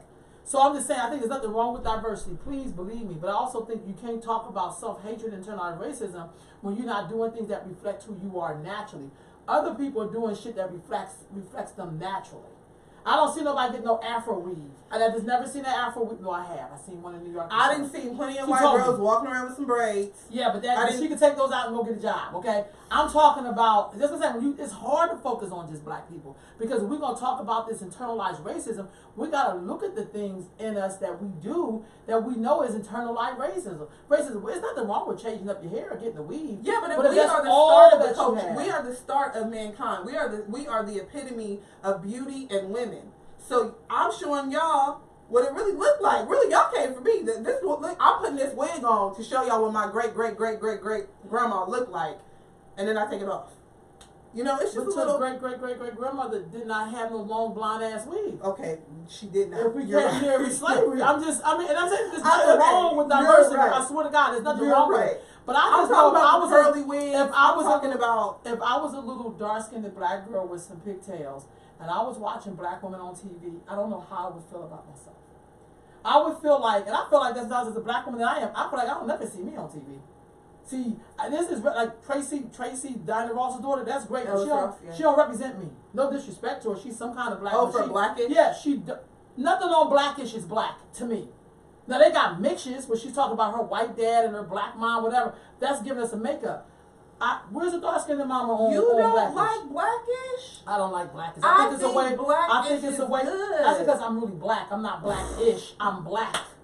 And I'm black. Stop. Stop. Now y'all gonna have to be upset with me, but I feel like that says something. Y'all don't come at me. At her. I like Blackish. I like Fantasia. And that's great. Hey, ain't nothing wrong with that. But you know, in the black diversity, I have never seen a heavy-set black woman on TV yet that I felt represent me. Last person I seen like that was Mabel King, and that was on What's Happening. I can relate to who she was. I'm not into see, representation don't mean shit if it don't represent me. If you don't feel, if you ain't really showing me. And I know I can't be the only person feeling like that. No, I agree. Now, if I was a mixed girl, I would feel really good about myself. I'm everywhere, particularly in black culture. Maybe white people don't want to show you, but black people definitely will show you. We will be proud of their little mixed kids. We can go all the way back, and if you go back to the 1920s, and all the early black silent movie stars were all mixed people. So this is not no new shit. Bill Cosby didn't just make the fake Cosby Show and put light looking people on there. Like, no, that's been the history of black culture, is putting mixed people on there. What we don't put is dark-skinned black people. We don't put fat black people on shit. Maybe a fat man. We have Rick Ross and all of them when he was big. That's different. When you're a fat woman, that's very different. And I was going to make mention of I that. hate to say it. I swear to God. I would honestly, I would be, my family is all shades. My family is all shades. We're not all shades in my family. We black. That's what I'm saying. See, that's that diversity thing again. I mean, if we think diversity means having all the shades, that's not diversity. I was in a room last weekend with a whole bunch of college kids. They weren't millennials, so they was the generation down, generation Xers or whatever, Nexers or whatever. And they were all from Africa. Sierra Leone, Liberia, Nigeria, some one was from Trinidad, and the other one was from Ethiopia. They were all black. To me, that was diversity. It was nothing about having a mixed person in the room, having a light person in the room. Diversity is diversity. It has nothing to do with saying we have to have every shade in there. Because to me, that is internalized racism, when we have to do these disclaimers. Like, why can't we see, the last time we had an all-black family on TV was Family Matters. That's probably the realest looking black family I've ever seen on TV. They had Carl, he was overweight, he worked for the police.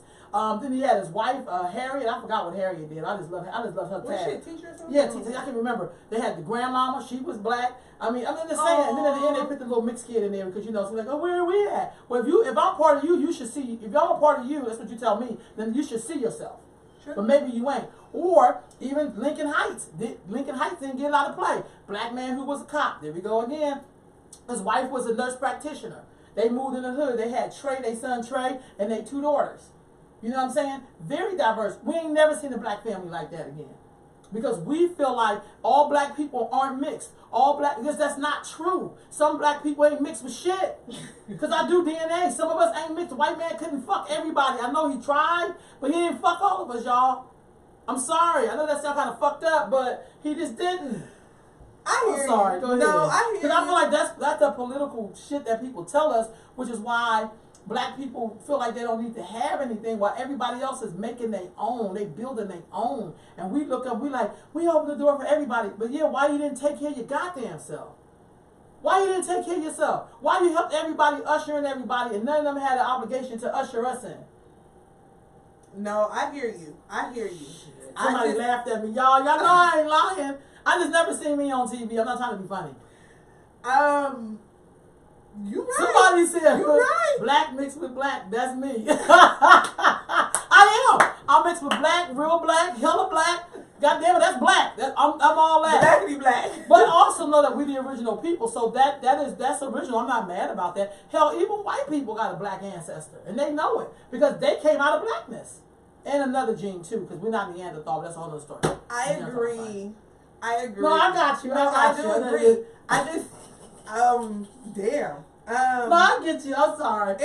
But that's you what want that? Yeah, that's what happened. You're not represented. You be like, I got to calm my ass off, because I just be like, because I know what it's like to be erased. I know what it's like to go places and not see myself and be like, well, damn.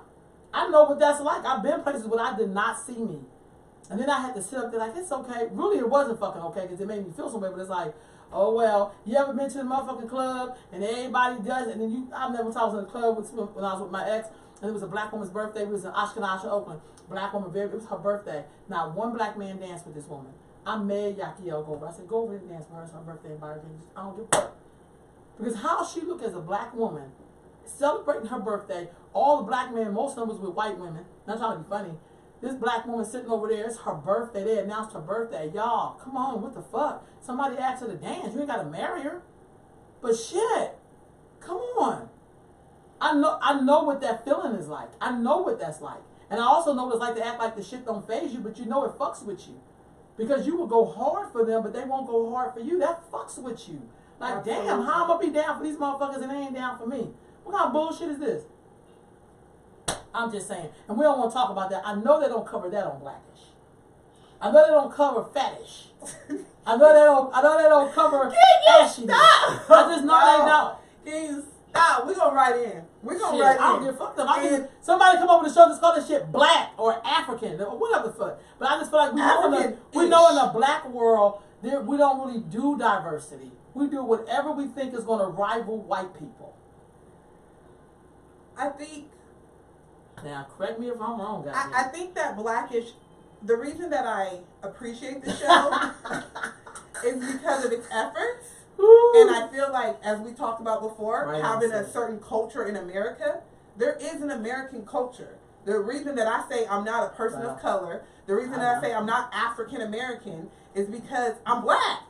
I grew up in America as a black person, a descendant of slavery, DOS, like, you know what I mean? Like, that is a whole different experience than someone who, I'm not first generation nothing, I'm not fighting for no work visa, or I don't, you know, y'all labeled me and gave me a Social Security number the moment I was born. That's right. I'm black. Since we couldn't work ass, And slavery was exactly, over. like, that's just my experience. So I think that Blackish is a good show because they have the discussions about things that we experience as, like, I like to say that we are residents of this country. We're not citizens because we don't get treated like citizens. Citizens have rights. You know, citizens can scream back at the police. Citizens have... You can't scream back at the police? I know you think I'm light-skinned and everything, but I don't scream back at the police either. You know what I'm saying?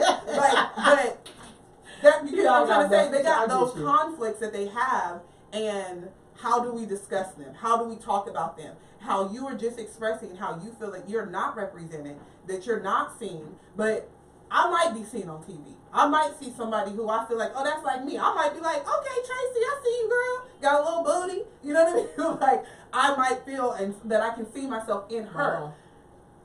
I think that again contributes to how we feel as black people. And if in an episode that they did have, a topic that they did discuss, they were talking about it was his mama who was like something about Flo, or not Flo, Rainbow, that's her name on the show. Tracy Ellis Ross is Rainbow on the show, and they got, you know, light-skinned kids or whatever, and the mama was like, the grandmother was saying something in regards to them being light-skinned, or her being dark-skinned, or whatever, and she was like, people used to make fun of me, like, it was a really, they touched on colorism at the end of the day. That's what they touched on, and I think that that's important for us to talk about, because if you feel, hey, I'm blackity black, and I'm like, I'm blackity black too, you're like, girl, get up out of here.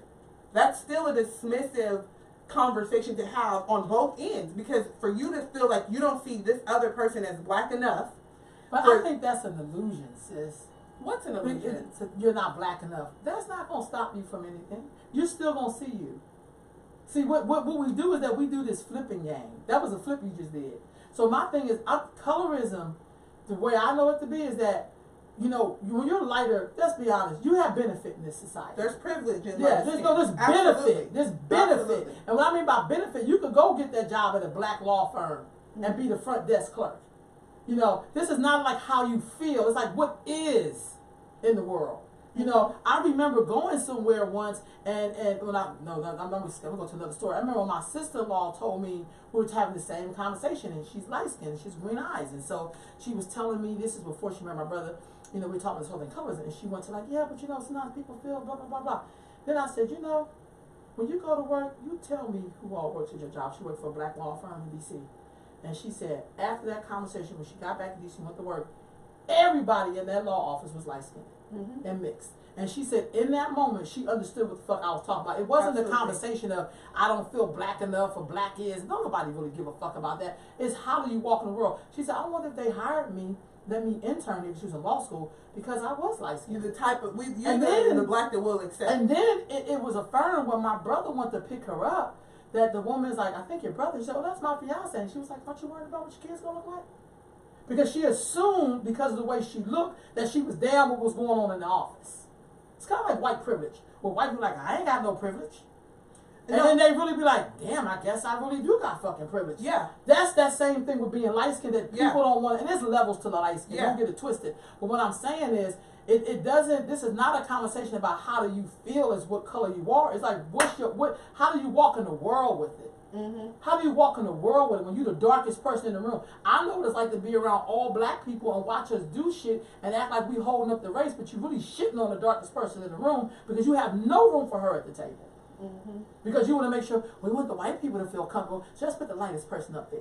That's what the talented tenth and all that shit was about. Mm-hmm. And we don't want to talk about that. And even though we know it's internalized, it don't make the shit right. So I could not agree with you more. Somebody who I love is Angela Rye, and she always, political analyst. Yeah. Gotcha. I love her. She Took me a be minute. coming for people. She laughs. She make jokes. She do the whole thing. But I don't think that there could be in Angela Rye the color of our model that we Right had on. earlier. That's what I'm saying. Because they would say she's too aggressive, she's too this. But Angela Rye, she's lighter skinned, she got some hair, and she's very articulate. And she shows up as a black woman. She shows up, and she's not no Kamala Harris. You know what I'm saying? She shows up, talking that talk, walking that walk, and check the resume. Google me. You know what I'm saying? She really is like, I'm really about that life. But I still feel like she has that platform. Of course. Because of the color of her skin. Like a Barack Obama got to be undeniable. president. Barack Obama got to be president because of his skin tone. Don't play with me. Has he been darker? Yeah, we'd be like, I don't know. And I ain't gonna front, I voted for him because he didn't come from traditional black people. That's why Michelle, and that. When I seen that Jesse and the rest of them house Negroes wasn't with his ass, I was good. I was like, I got to vote for him. Shit, he like me.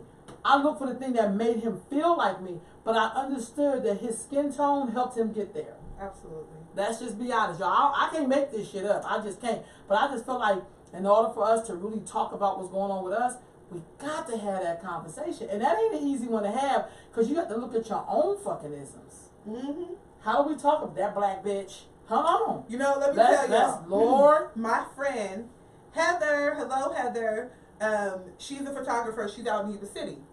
And when there was the uproar about the black Ariel mermaid, when everybody was mad about Ariel being black, okay, like you ain't never seen a black person with no red hair, but whatever.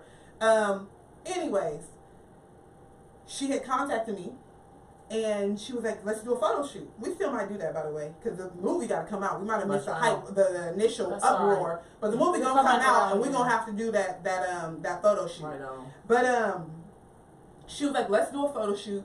Let's honor black women. Let's put them in. It's just nothing but digital stuff, anyways, Photoshop, anyways." So she's like, "Let's do this," and she was like, "But you gonna have to come up with all the black girls. Like, you my black friend. Like, you know what I mean? Like, so I'm like, okay, that's fine, whatever." And then as I'm sitting there and I'm thinking, okay, we have to make sure that we are a good representation. We need, and like you said, the isms, right? We need shapes, we need shades, we need colors, we need age, we need the whole nine. And I was stuck. I had a moment like how you said with your cousin had. And I go through my phone and I'm like, okay, I know, everybody a model. Everybody have photo shoots. We live in the time and era of social media. So I'm like, everybody a model. I'm like, let me just go to my phone. Who am I ask? And then I started like thinking, and I'm like, why are my friends thin and beautiful? And then I had to call Heather. I said, Heather, I'm having a moment. I want to show this diversity, and I can't even find that in my contacts. What you mean? I've had black people tell me that they had their children with people so their kids would look a certain way. That's so sad to me. And so I had to That's so in my sad mind go into this no judgment. But even if they admit that out loud, it's sad when they don't even acknowledge that. That's true. You get what I'm saying? I feel like it's more sad when you grow up as a dark skin, whether you a boy or a girl, and you grow up and people calling you blacky black. You hella black, or I'm blacker than you, you black ass this, you black ass that, and you start internalizing again, I guess it's not cool to be black. I wouldn't want my kids, because we always want better for our children, I wouldn't want my kids having that experience. So regardless if they actually say that shit out loud and say, oh, I want to have kids with a mixed person or with a lighter skinned person in hopes that my child doesn't look like me. That's a whole. If you say that out loud, that's real sad. But when you don't even acknowledge that that's what you're going after, that's even more detrimental. And I think that's why we have so many dark-skinned people walking around here with that self-hatred, because they don't feel confident enough to be able to share that and work through where did that come from. It's kind of like experiencing trauma, then you have to walk back through it to deal with it so it can stop having control over you. Because what happens if you have that? Because I know a lot of mixed women had babies with pitch black ass brothers, and their child come out brown skinned or dark skinned, and they got to deal with the color struck ass grandma. See, that's the shit I'm talking about. Then that child starts to inherit what the mama claimed she was trying to avoid by even having a mixed person. But that gene never goes away. The shit always show back up. So it's like, when they're like, oh, don't have them outside too long, where they playing out in the sun and they gonna get darker. And it's like, right on. What's wrong with getting darker in the sun? Oh, like, well, they can't Stay out that sun, girl. They can't afford to be no darker. Stay out that sun. Okay, we're gonna run through these nationals real quick. So they talk about real quickly, y'all. That's a good topic right there. More women are mobilizing for political action. How do you feel about that? Well, if you're like-minded, like me, then I'm for it. So you mean you can't be a woman mobilizing, but you may vote for Donald Trump? I can't be with no Tommy Lorenz. She got on my nerve. And I'm so happy that who the hell is Tommy Lorenz? No, because I don't always remember names. I gotta remember. It was the white girl, young. Oh yeah.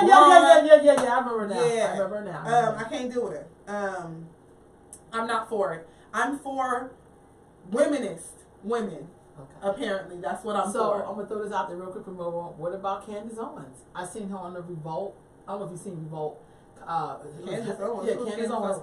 She's like a Donald Trump supporter, but the sister is brilliant. Let me just say that. Oh, you talking about the black stupid girl? But see, you can't call her that. Oh, she. Let me say, y'all chime in, because for real, I cannot like you. Candace Owens, but she's the black Tommy. But she says shit that has the ring of truth on it, and even though she's the messenger, she talked about dads missing from homes and how that impacts our family. She talks about some shit that I agree with, but I don't agree in terms of the dismissive of our culture and what's happened to us in the slavery shit like that. I get it. That's like people like Killer Mike. That's why I love Killer Mike. Killer Mike was like her, T.I., shit, who else was on there? I think Jeff. Who got a better master? I remember him. Yeah. But what I love is that he said there's some stuff that she's saying I agree with. But see, when Farrakhan said it, we was like, yeah, that's correct. But she said the exact same thing, and we was like, oh, now, because she votes, like, because she's with Trump. I'm not voting for Trump. But my thing is, I can hear truth no matter who the fuck says it. Absolutely. But the thing is that we might be able to agree on a topic, but if your approach might be stupid as hell to me. But somebody may like that stupid as hell approach. And so that's what I'm saying. We're not like-minded. We're not like-minded. If you talking about, well, we gonna still end up here, I don't know, because you going this long roundabout way, and I'm like, we can get right here to it, and you like, no, but we gonna go here, we gonna go here, we gonna get there, but just ride with me. Because you know, at some point at the diversity table, I'll be honest with you, she has to be at that diversity table for black folks. See, diversity includes her. And that's why a lot of us leave the bougie Negroes and go over here and start being with strange bedfellows, because we don't have enough sense to do diversity. I could disagree with you, but I could, in the areas that we good on, we could work on that. But that other crazy shit, oh shit. Look. She said her approach is a snapshot, but not rooted in historical content. That is dangerous. I don't disagree with that. I mean, so shut up. But my thing is, she still is a voice that has to be the table. That's the diversity. I don't need you to have a dangerous voice. But your voice can be dangerous to people on the side. No. Yes. No.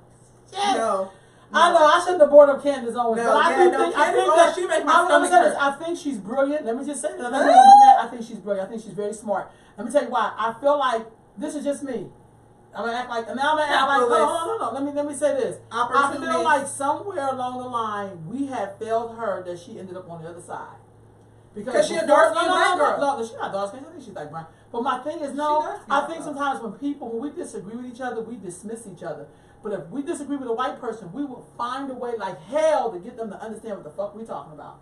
We don't do that with each other. And I'm not taking up for Candace, but what I recognize in her is how we are dismissive of people who are different and who are black and female. we'll be like, oh, I just don't like her. Instead of being like, wow, like, you know, right on, Javon, she said, we don't have to all agree. And my thing is, she's brilliant as fuck. We all know she's smart. But for me, it's You know like, that. I but can't no, a tell. lot of us do. But my thing is, we have to ask ourselves, why the fuck is she on the other side? Was there not enough room at the black table for her? Because here's the No, thing. it's not. It is. Because It's you're not always- like-minded. But You're it not- doesn't not about being like you cross where you can. There's some things she says I agree with. There's some shit I'm like, nah, bitch, you crazy. I said to my friends, there's some people I got, we like this, but I'll be like, bitch, I'm not doing that. Right. Like I was right with you You till you had got right me here. until- And then so yeah. I can do this part, but that other shit. So as I'm saying, that diversity table, we gotta work on that as a people. We're not gonna make it. That's all I'm saying. Then we have to talk about, that's gonna be a good topic. We're gonna talk about, What? 'cause I black told you, conservatives Candace and made my black- stomach hurt. That's why when you brought Why up her did name, you make your stomach hurt? that's why when you brought up her name, That's my your brain has That's your purposefully sister. She a dumped it black out. woman like you. You know what I'm saying? You She ain't gotta black just- like me. She I'm is black to be like black. me. No, She no. ain't- You have all shades in your family. Yes, so but she ain't like me. I'm black to be black. I'm for the black to be black. I support the black to be black. She don't. I can't with Candace. No. Hey, I'm like Rogers over here because you was like, no, Ms. Rob, so I'm not gonna be able to fuck with it. No. That's why I'm laughing. Okay. Candace made my stomach hurt. I can't deal with it. I refuse to You deal killing with it. the game movie right now. All right, look, let's go real quick. I'm gonna hit these other ones real quick. So a football star buys 53 monograms and hold on, let me just get this right. I'm trying to get to my story. I'm up here laughing so damn hard. I know my stories. A football star buys 53. This is mammograms. I hope I say that all right. Mammograms. Take a second. For women to honor his mom who died of breast cancer. Now, y'all look. This brother, what's his name? That's about to click on it. I gotta get myself a little laugh. D'Angelo Williams paid for 53 mammograms. Mammograms. I keep saying mama, like damn. I think it's a mom who died of breast cancer. So here's a black man honoring his mother by buying these mammograms.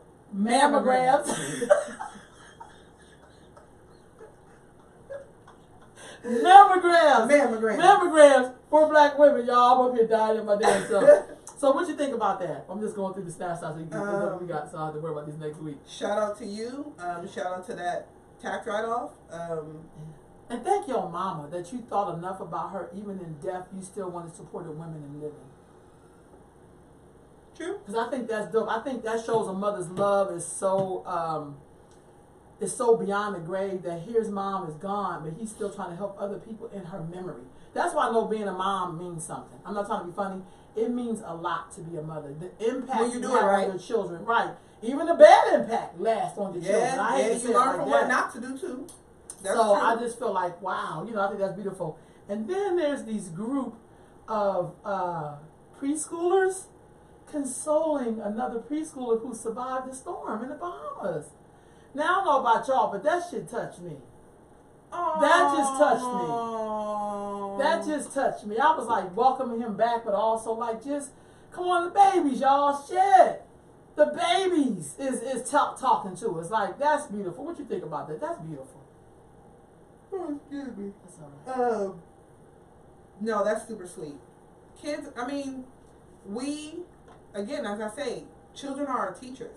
And that's why it's too bad that some of us don't give them that opportunity to teach us. Your children are your teachers, people. I know. And you can learn from their genuineness, their innate responses, how they have to other human beings. It don't matter what color they are. It don't matter how big they are. If they around somebody they questionable, then they questionable. That's right. If they're dangerous, then they're dangerous. If they're safe, then there's nothing is absolute. Everything has some extensions to it. But what I'm saying is that our children are our biggest teachers, and when we see them showing this expression of humanity, take note. See, I feel like I'm stretching now, but I felt like if you had did that for Candace Owens, she may be a different person today. And we had just gave her a hug and be like, I feel what you're saying, sis. I'm going to look at her story. I'm going to find out some shit about her. Because I just feel like you don't be on the other side like that unless maybe we didn't make a place for her. You ain't buying this shit, huh? Opportunist, capitalist. I had to try, y'all. No, I had to try. I just can't. She's hurt. Somebody hella weekend. I can't. I personally cannot. Oh, shit. Like I said, the thought of her makes my stomach hurt. Oh, damn. It does. That just makes It me does. sad. It does. I mean, it is what it is. Like somebody said, we ain't all gotta get along. I guess not. Because I'm not going to bat for her. I'm not going to be protesting in the streets for her. Like I can't get with her ideology. I just cannot. And again, anybody can look at information and oh, it's Javon laughing at me. Sorry, go ahead. anybody can look at information and interpret it differently and analyze it differently. So Javon Muhammad says she sees black empowerment differently. I don't always agree with her positions, but as a conservative black woman, I know how challenging it can be to speak in the community. That's so true. I feel you on that, Javon. And you really be doing shit that really help black people on a larger scale than most Negroes can ever imagine. I've been with her and some shit, like, she the real deal. Next person, real quick, the AU, which is the African Union, I believe, basically is telling black people, African Americans rather, she has here, I'm sorry, y'all done messed up my whole thing, to come home and build. Do you think it's possible for some of us to return to Africa and build up Africa? No, Why not? you can't build here. Oh, well, shit, that was like to the point. Did y'all hear that? She said, no, because we don't build here. You know what? I'm going to go ahead and leave that alone because in a way, I really kind of... Who said everybody can't go back to Africa? No way. Marcus Garvey? No, he didn't say that. No, Marcus said, he said go home even though he never really... Yeah, but everybody can't go with us. Yeah. Everybody, you wasn't useful here. You're not going to be useful there. Everybody, again, like-mindedness, collectiveness. If you're not for it, we're not for you. Right on, right on. So, Viola Davis is going to be the new face of, what's that old, oh Lord, I can't. Viola Davis is the new face of L'Oreal. L'Oreal. What you think about that? Here it is, dark-skinned woman. I would say that I like Viola Davis, but I like Viola Davis, but sometimes she's a great actress. Sometimes she just seems weak to me, but I love her. Why? I don't know, it's just something about her character that just doesn't seem as... I think she's a brilliant actress. She's brilliant. I loved her dead. She gets out of the role. But again, because I love her, I support her. She's just a well-melded woman.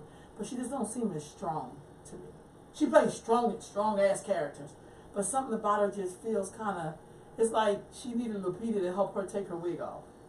Because she wasn't doing that before then, honestly. She kind of talked about that. Because here comes Lupita, younger sister. Like, y'all inspire me. They were like, Rose, tell me your square. But... And I like Viola. I think she's beautiful. Viola Davis. She's a damn good actress. Viola, okay, this was another acting role when she was in, what was that movie? Antoine Fisher. Oh, girl, she made me cry. I cried on that. I cried that whole damn movie. Yeah, she made me cry. Viola Davis, so she, don't say she was always in the wig, because she was looking a mess. But that's acting. I'm talking in terms of, when you go back and look at her earlier of course, stuff, and she doesn't, how she, that's what I'm saying. I'm happy for her. How she wants to be seen. You wouldn't see her out in the streets like that. I get what you're saying. Yeah. But God bless her. Shit. I think that Viola Davis and her husband Julius, I'm assuming it's Davis as well, they were on Black Love, the first season of Black Love. I watched Black Love. She adopted somebody.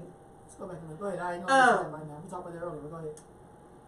Viola Davis and her husband were on Black Love, and if anybody has not watched that own special docuseries, I really advise you to, because it really touches on... Is that black enough for you? Is Black Love black enough for you? I haven't seen it yet, so I have to see it. Y'all watch Black Love. It's so good. I like that. I like stuff like that. And they have different topics, and they have...